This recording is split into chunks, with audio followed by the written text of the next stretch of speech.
This is the city built on dreams and buried screams. Forget the Walk of Fame. We're visiting the places the spotlight refuses to touch. The hidden tunnels, the silent theaters, the mansions where the guests checked in but never checked out. Los Angeles. The top 15 true haunts that prove Hollywood's darkest stories are not fiction. Don't watch alone.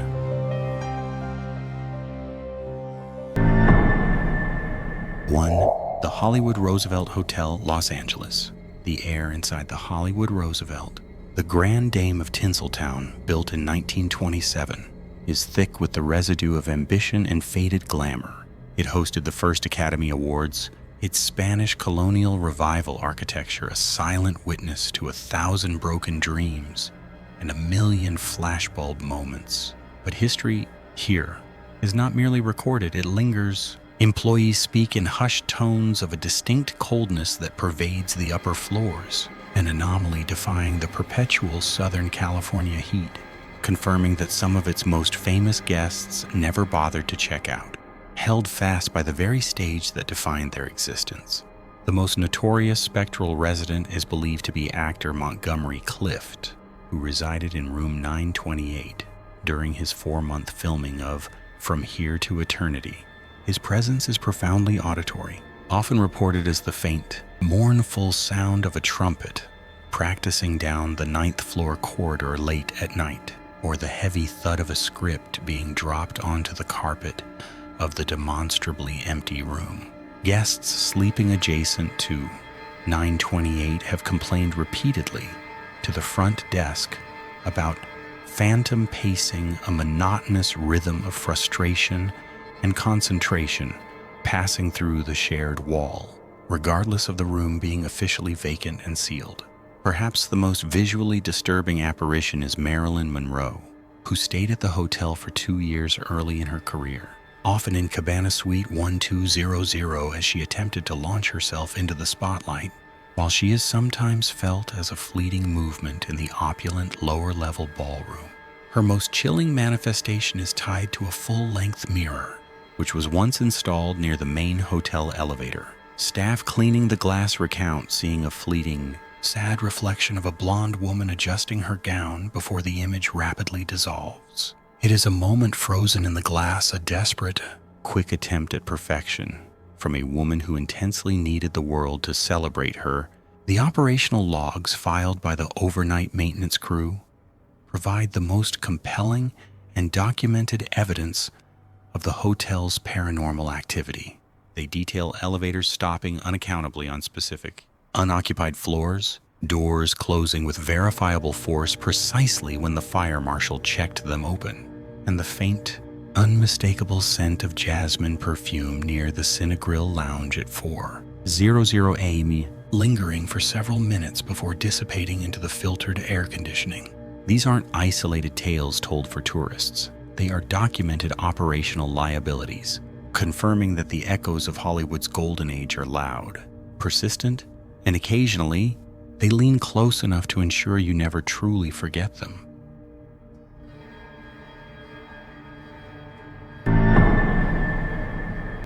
Two, Hollywood Forever Cemetery, Los Angeles. The velvet dusk settling over Santa Monica Boulevard does little to mute the oppressive silence blanketing Hollywood forever. Here, where monuments to Tinseltown's departed royalty stand shoulder to shoulder, the air tastes thick with ozone and residual glamour. It is a place of perpetual performance, even in death, and certain residents refuse to let the curtain drop. Central to the cemetery's chilling narrative is the tale of Rudolph Valentino. While countless visitors leave lipstick kisses on his crypt in the cathedral mausoleum, few realize the spiritual gravity of his enduring presence. The most persistent, however, is not the great lover, but the lady in black. Legend holds she was the first to mourn Valentino at his original funeral site in 1926, and a spectral successor has been appearing ever since, always veiled, always leaving a single red rose. Witnesses report her dissolving entirely when approached, typically near the pond or the older section housing the bronze statue of actress Marion Davies' brother. George, The more unsettling hauntings occur outside the predictable mausoleums. Security guards, particularly those on the late shift near the Paramount Pictures wall, routinely log encounters with the phantom of a slender man in a vintage tuxedo, a ghost suspected to be actor Clifton Webb, pacing restlessly among the cypresses, forever anticipating a call that will never come. But the true terror belongs to the Fairbanks lawn.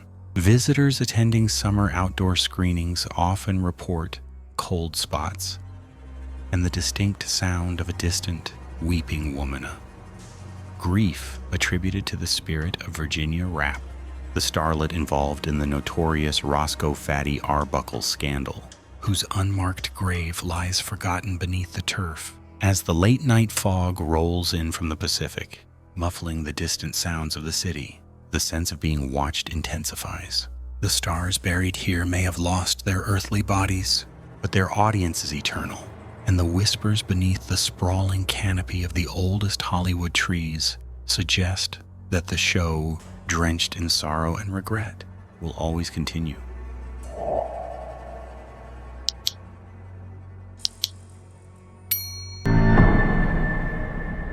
Three, the Black Dahlia House, Soden House, Los Angeles. The sulphurous Santa Ana winds often breathed an unnatural chill against the stark Mayan revival facade of Soden House. Designed by Lloyd Wright, its architecture was meant to be dramatic, yet its notoriety now casts a pall that no structural elegance can disguise. This place is whispered to be the final repository of the Black Dahlia Elizabeth Short, a nexus of murder and architectural dread rooted deep in the Hollywood hills. The legend insists that Dr.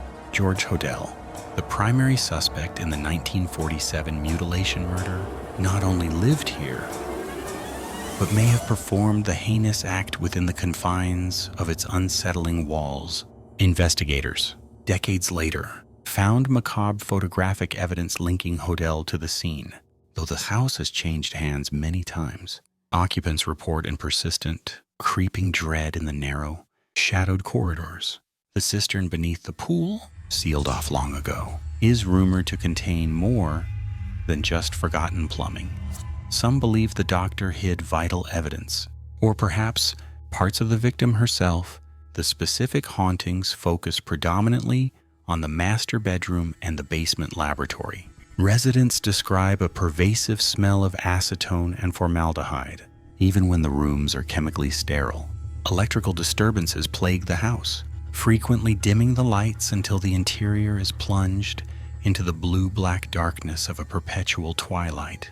The most chilling accounts involve sound, a faint, echoing scream, abruptly cut short, always emanating from the lower levels, a sound that professional sound engineers have been unable to dismiss as mere pipe harmonics. To spend a night in Soden House is to accept an invitation into a nightmare that never fully recedes.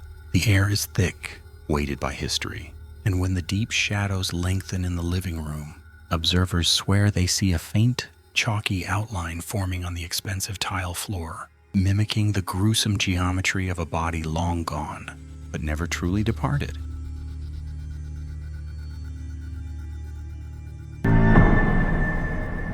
Four, the Cecil Hotel, Los Angeles. The air inside the Cecil Hotel, a faded mausoleum standing sentinel over downtown LA's Skid Row, tasted perpetually of dust and old regret.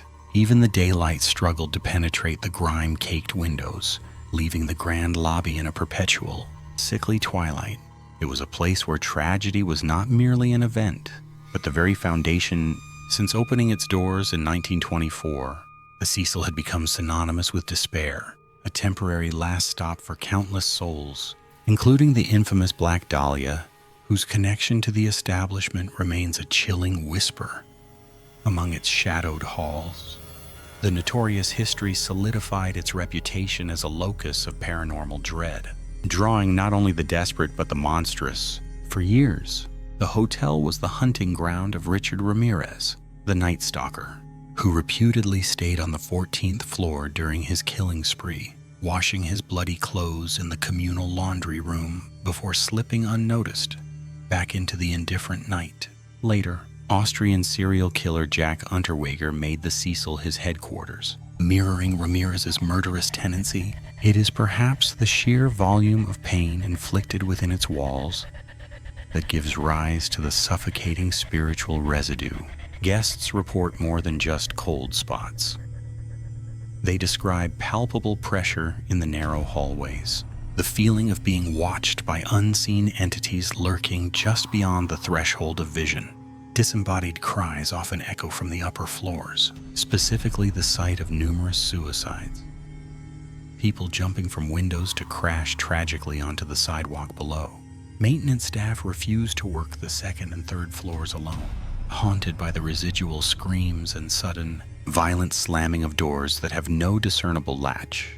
But the most harrowing accounts come from the elevators, which sometimes ascend or descend without being summoned, occasionally opening to reveal a fleeting, ghostly figure standing silently in the car, only to vanish an instant later.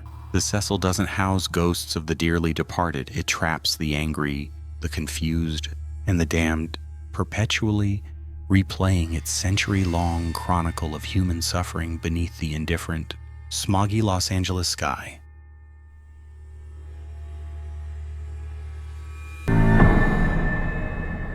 Five, Griffith Observatory, Los Angeles. The air atop Mount Hollywood is often thin, carrying the perfume of sage and the faint, unsettling static of the city's ambition.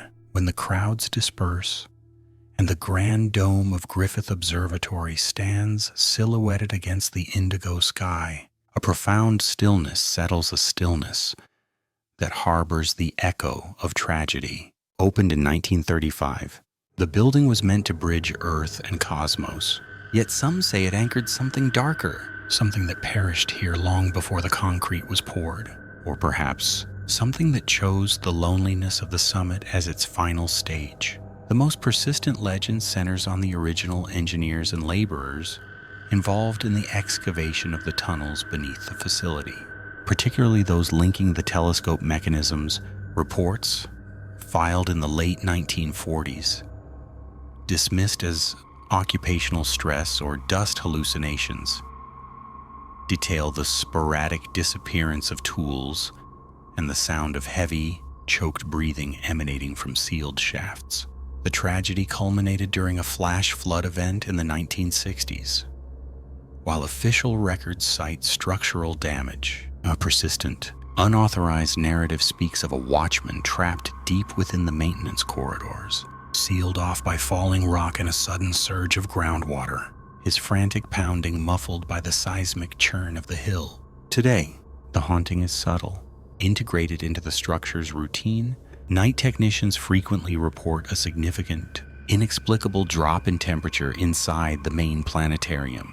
Even when HVAC systems are operating flawlessly, visitors standing on the West Terrace after midnight sometimes catch a glimpse of a faint, shimmering distortion near the bronze astronomer's monument. A shape described not as a person, but as a dense pocket of shadow resisting the light pollution. Security logs occasionally record alarms triggered in the subterranean storage rooms, but upon inspection, the motion sensors reveal nothing but still air and the smell of ozone. Heavy and metallic, it is in the hall of the sky, specifically around the Foucault pendulum, that the presence is felt most acutely as the massive brass bob swings with unnerving precision. Some observers have noted a momentary, involuntary tremor in its arc, a whisper of interference. It is as if the trapped entity denied the peace of the stars it was meant to help reveal, attempts a futile, infinitesimal disruption of the very laws of physics, forever bound to the stone and the dark beneath the city's vast, uncaring gaze.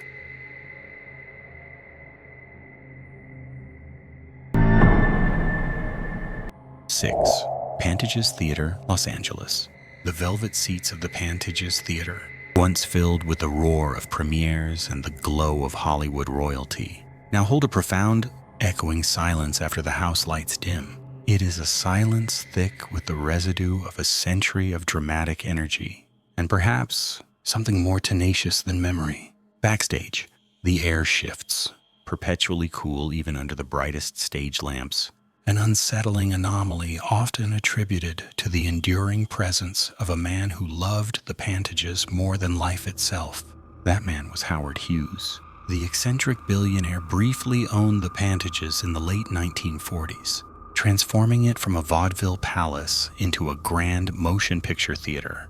Though he rarely attended public events, Hughes was reportedly obsessed with the ornate building, often utilizing the sixth-floor executive offices as his private, dimly lit command center. Legend holds that even after his death in 1976, Hughes never truly checked out.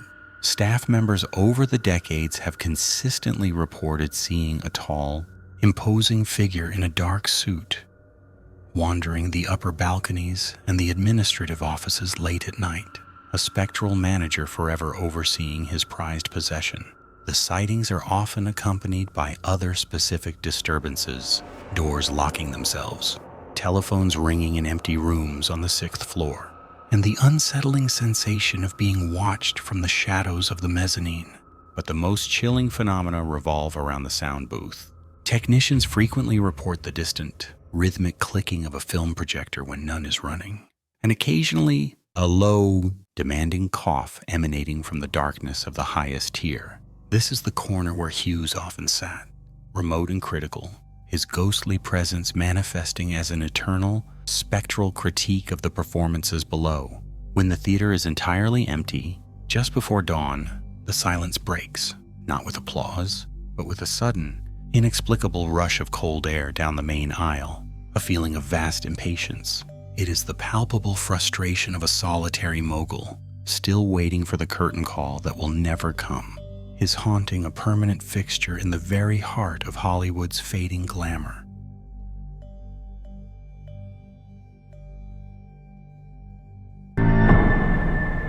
Seven. Millennium Biltmore Hotel, Los Angeles.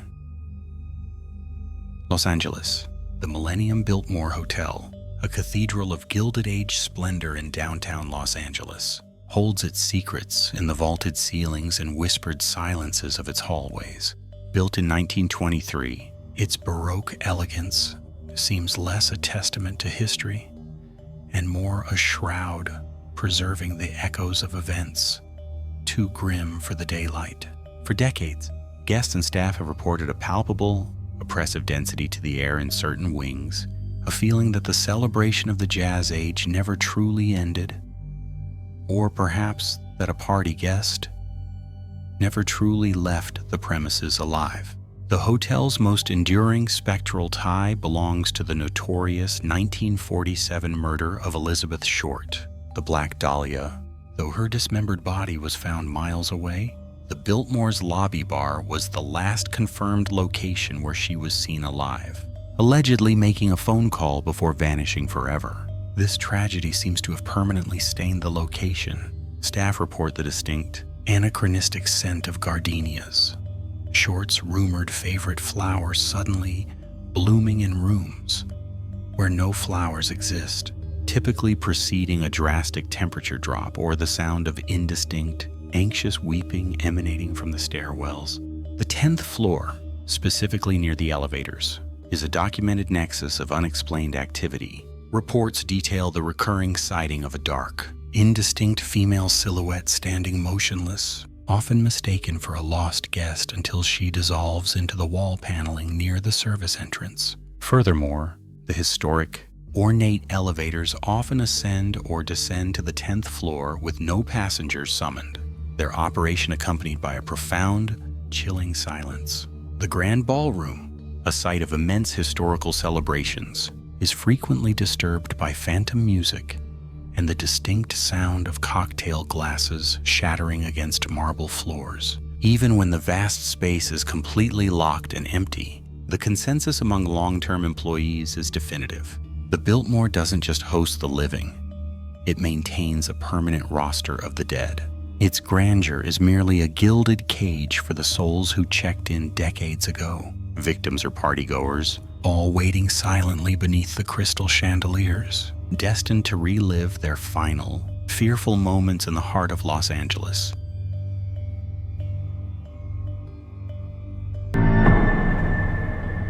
8.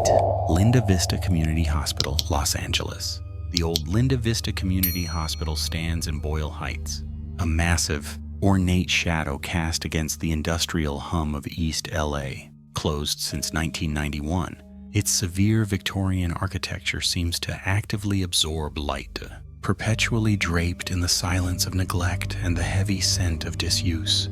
The vast, decaying complex has become a locus for supernatural activity, attracting curiosity seekers and film crews alike, all drawn by the building's heavy, oppressive atmosphere. Operational since 1905, the facility originally served the Southern Pacific Railroad employees, quickly gaining a reputation less for healing and more for finality due to its status as a charity hospital and the often fatal injuries arriving from the rail yard. The death toll was immense, particularly in the poorly ventilated basement morgue and the isolation wards. Records indicate that mortality rates were routinely higher here than in surrounding public hospitals. The inherent suffering saturating the structure, coupled with historical rumors of neglect and experimental procedures conducted in secret wings, laid the foundation for the persistent, dark folklore surrounding the site. The documented paranormal activity regularly disrupts the location's use as an eerie backdrop for film productions.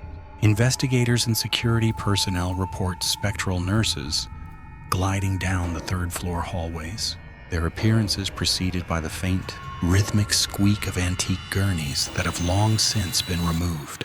One of the most feared entities is believed to be the child in the isolation room, a young presence who manifests as sudden, localized drops in temperature. Visitors report hearing small, frantic tapping against the inside of locked doors, a weak, desperate sound suggesting a child begging to be let out of confinement. In the defunct emergency room, recording equipment frequently captures the sound of a deep, shuddering intake of breath, a sound that abruptly cuts off and is never followed by an exhale. Linda Vista is not merely an abandoned building. It is a repository of terminal moments, its walls layered with the residue of fear and catastrophic unfinished business. The silence that fills the abandoned wards is deceitful, broken only by the persistent, unacknowledged echoes of those patients who checked in but never managed to be truly discharged, their suffering now forming the building's permanent, chilling atmosphere.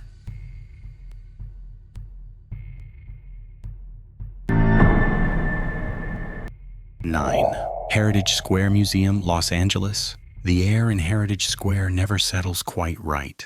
It is an incongruous tableau, 8 elaborate, transplanted structures huddled against the sprawl of modern LA, each a monument to a forgotten Gilded Age. When the fog rolls in from the Pacific, the gaslight glow catches the delicate fretwork of the porches, transforming the preservation effort into something more akin to a waiting place, a cemetery of architecture, where the residents refuse to acknowledge their own passing. These homes were disassembled and moved decades ago, a traumatic relocation that many believe stirred the residual energies trapped within their lath and plaster walls. The Perry Mansion, specifically, remains intensely active.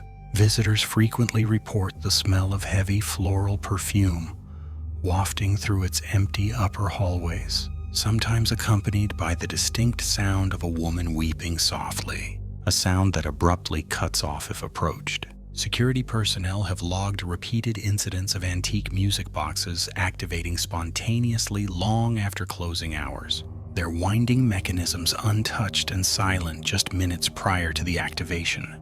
The most persistent manifestation is documented in the Hale House, a sprawling Queen Anne landmark. Here, the energy centers around a specific upstairs bedroom. Research suggests the presence of a young girl, possibly a former resident, whose disembodied giggles are occasionally captured on sensitive audio equipment. Curators attempting to adjust period clothing on mannequins have reported the items being subtly repositioned. Gloves moved from a lap to a table, or bonnets knocked slightly askew as if scrutinized by an unseen, playful child protective of her space. Heritage Square is a perfect vessel for residual haunting, a collection of old life forced into a new, sterile location, These houses may have been physically relocated, but the documented activity confirms that the original inhabitants either followed the wood and brick or were left behind entirely, trapped in the preserved echo of their own domesticity, forever observing the passage of time without ever moving forward.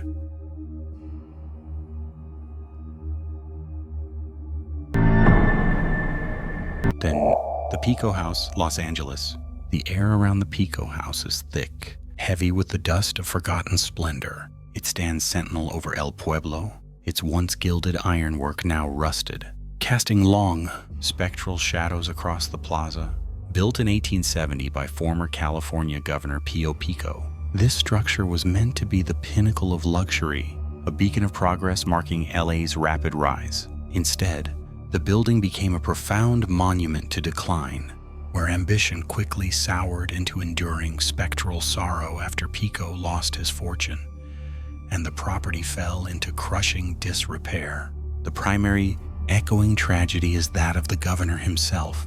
Tenants and historical researchers frequently report an intense, profound melancholy that clings to the upper floors, particularly the grand ballroom where Pico once hosted magnificent, short-lived galas. Witnesses describe the unmistakable sound of heavy, measured footsteps pacing the length of the fourth-floor corridor late at night, a rhythmic, defeated tread that ends abruptly at the west-facing windows.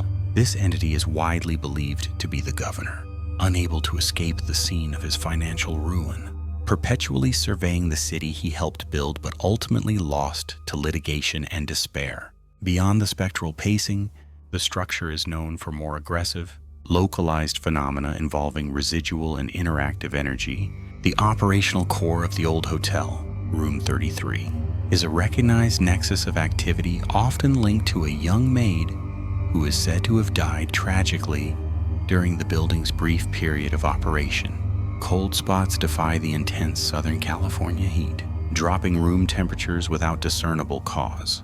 And objects, antique keys, and decorative glassware are frequently relocated or thrown when investigators enter the isolated space. The prevailing theory suggests these incidents are traumatic flashes of despair imprinted upon the limestone walls, but the sheer malevolence felt during temperature drops implies a consciousness trapped within the architecture. The Pico House is not merely old and empty, it is actively, hungrily haunted, forever waiting for new guests who will never arrive.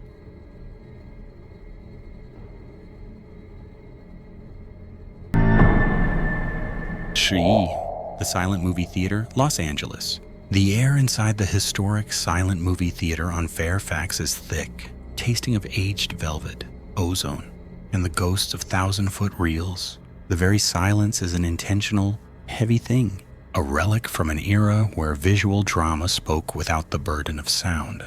Curators and security staff have long maintained that the theater is haunted, not by a single tormented soul, but by the relentless, demanding spirit of the medium itself.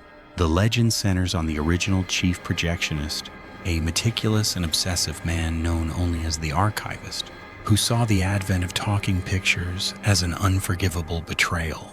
He reputedly died in the projection booth sometime in the late 1940s, clutching a reel of nitrate film that fused to his hands. Since then, the theater has suffered repeated technical failures that defy logic. Modern digital features are frequently interrupted by the sudden, brief flash of carbon arc light flickering down from the unused booth, accompanied by a sharp, acrid smell of burning chemicals.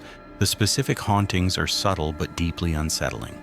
During midnight screenings of classic works, attendees report hearing phantom accompaniment, not a full orchestra, but the quiet, relentless thrum of a single, out-of-tune piano playing a repetitive, melancholic chord progression that vanishes when the actual sound engineer checks the levels. Worse, when the theater is locked and dark, janitorial staff have watched the exit sign on the left side of the screen momentarily dim, replaced by the faint, shimmering shadow of a tall, gaunt figure standing motionless in the aisle. This is the archivist, perpetually dissatisfied with the presentation. He never harms, but he judges. The most unnerving encounter is reserved for the late-night operator. Sometimes, the blank leader between reels will briefly display a single, ghostly frame, a close-up of an unblinking eye staring directly back from the screen, ensuring that even in the dark, the silent show continues.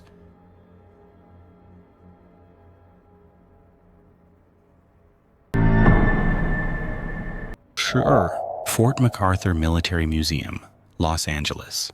The salt-laced wind at Fort MacArthur always carries a chill deeper than the Pacific fog. It settles in the concrete casemates and corroded guns, clinging to the profound silence left behind when the coastal artillery finally fell quiet, while the upper batteries provide stunning views of the harbor entrance. The true weight of the fort's past resides in the subterranean bunkers and magazines, where the air is eternally stagnant and shadows stretch into black indifference.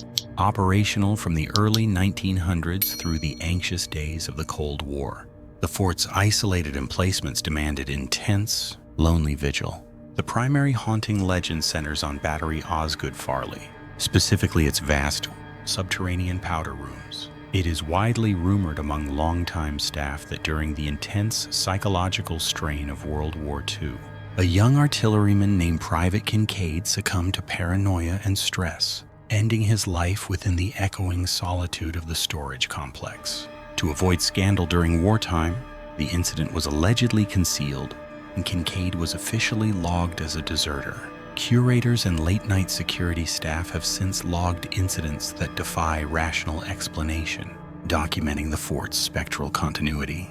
The lower levels frequently produce the distinct metallic smell of unspent gunpowder and stale sweat, often preceding sudden, drastic drops in ambient temperature. Electrical equipment near the former officers' quarters malfunctions without cause. Motion sensors trigger consistently in sealed, empty battery rooms. The most disturbing reports concern the relentless, heavy sound of dragging boots echoing down the steep steel stairwells, the audio signature of a man pacing his post indefinitely. Kincaid's watch never ended. He remains the spectral sentry of Fort MacArthur, forever performing his final duties in the cold silence. When the museum closes and the heavy gates lock, the fort does not sleep. It simply awaits the next shift change that will never come, its dark tunnels retaining the profound, suffocating despair of a soldier who found no escape from his duty, even in death.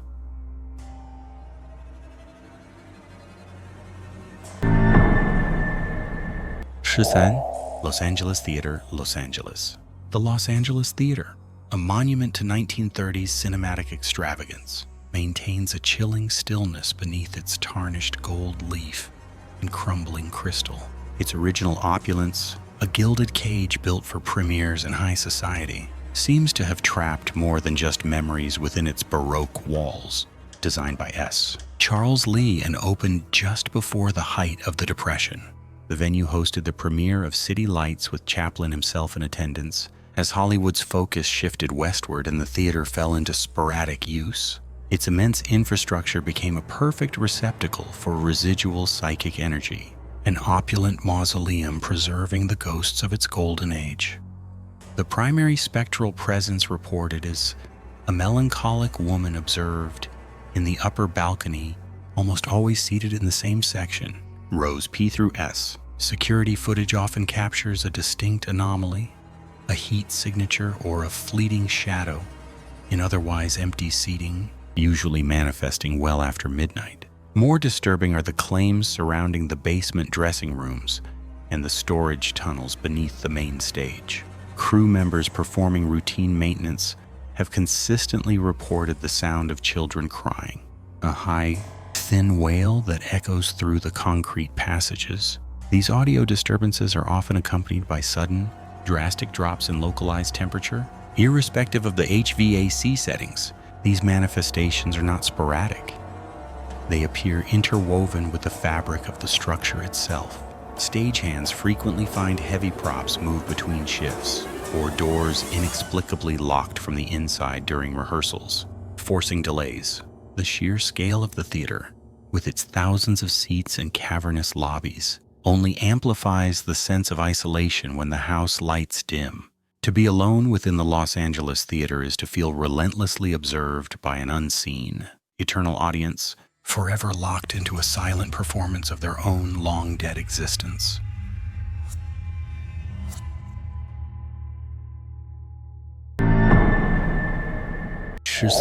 Avila Adobe, Los Angeles. The scent of aged mortar and dried earth clings to the oldest house in Los Angeles, a palpable residue of 2 centuries. El Pueblo de Los Angeles, particularly the preserved Avila Adobe, is not merely a historical site. It is a thermal layer where the heat of past suffering refuses to dissipate.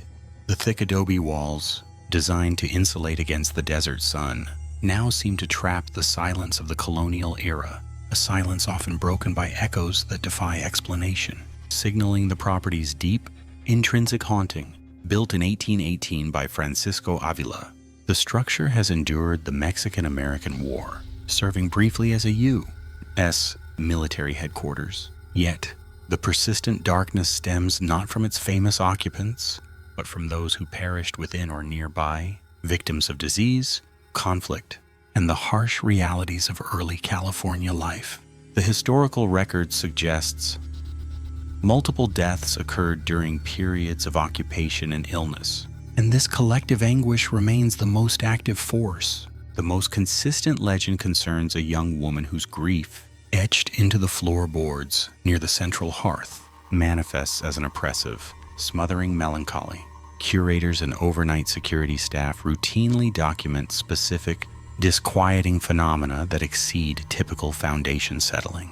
Doors latch themselves violently from the inside, despite being secured with heavy deadbolts, and the distinct, acrid odor of burning tallow candles permeates the rear chambers. Even when the air conditioning is running at full capacity and no open flame is permitted, the most chilling accounts involve the main bedroom. Observers report seeing deep indentations form on the antique bedspread, as if someone heavy has just sat down, immediately followed by a steep, localized drop in ambient temperature, confirming a residual energy actively attempting to occupy the space. The Avila Adobe stands as a monument to persistence, not just of architecture, but of pain. Visitors leave feeling observed, realizing that the house is less a relic and more a watchful entity, unwilling to relinquish its long-dead residents. In the quiet hours before dawn, the modern city breathes around it, unaware that its oldest residence still holds a restless, breathing darkness.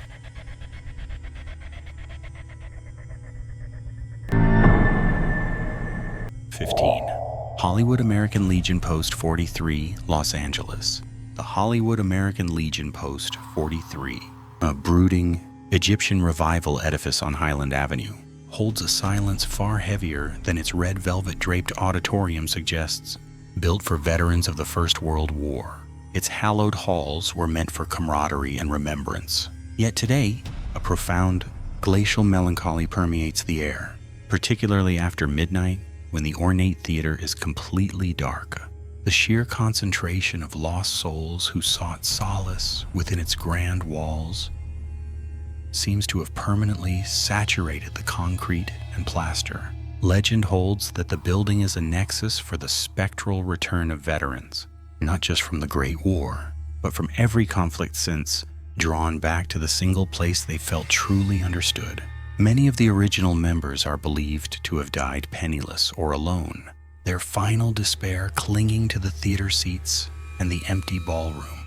The most pervasive haunting is attributed to a nameless projectionist from the 1930s, who allegedly committed suicide in the booth overlooking the stage after a crushing professional failure. Staff members frequently report the persistent, unnerving smell of Old Spice and mildewed wool in the costume rooms, accompanied by the low, unintelligible murmur of men arguing over strategy, or perhaps simply their lost lives. In the cavernous projection booth, equipment long powered down will suddenly hum to life, or the thick, heavy reel room door will slam violently shut against its lock. Security footage occasionally captures fleeting, shadow-like distortions moving through the balcony seats, manifesting as brief, dense pockets of absolute coldness that linger for several seconds, only to vanish into the oppressive quiet. The most terrifying phenomenon occurs on the theater's main stage. Actors rehearsing late have witnessed a translucent, shimmering figure standing stage, right, perpetually facing the empty audience. This apparition, described as wearing a crisp, outdated uniform, never moves, never speaks, but the temperature drop around it is immediate and painful. It is a sentinel of sorrow, forever waiting for the curtain call that never comes. A poignant, chilling reminder of the forgotten heroes still trapped within the glamorous tomb of Post 43.